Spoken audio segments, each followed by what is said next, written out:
이른바 명태균 비선 의혹과 김건희 여사 논란 등 여권 내 주요 현안을 두고 국민의힘 한동훈 대표가 연일 발언 강도를 높이고 있습니다. 얽힌 난맥상을 풀고 문제 해결 의지를 부각하는 차별화 시도의 일환이란 관측도 나오는데 친윤계는 불쾌한 기색을 감추지 않는 모양새입니다. 박광열 기자가 보도합니다.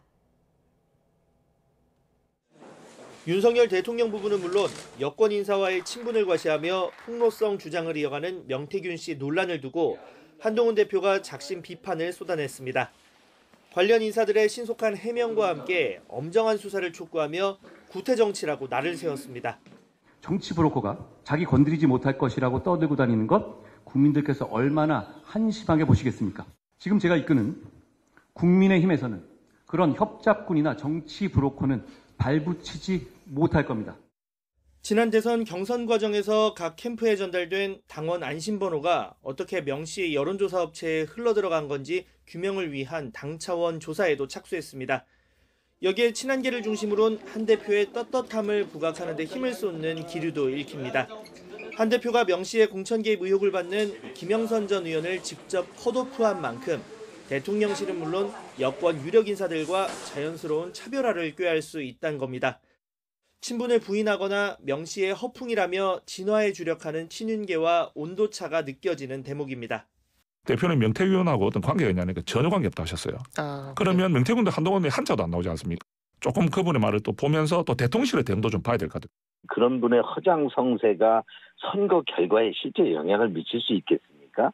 선거 당시에 제가 조직을 맡으면서 명태균 씨라는 이름은 들어본 적도 없거든요. 김 여사 문제 대응을 두고도 한 대표가 정면 돌파를 택했다는 해석이 나옵니다. 국민 눈높이를 고리로 여러 차례 사과를 요구했지만 김 여사의 공개활동 자제까지 언급한 건 이번이 처음입니다. 재보궐선거가 임박했고 추가적 민심 악화를 막지 못하면 당정 공멸이라는 위기감이 반영된 것으로 풀이됩니다. 당초 대선 과정에서 이미 국민들께 약속한 부분 아닙니까? 그걸 지키시면 된다고 생각합니다. 국민이 납득할 만한 결과를 내놔야 한다라고 생각합니다. 물론 친윤계와 당내 유력 주자들을 중심으로 한 반발 가능성은 변수로 꼽힙니다.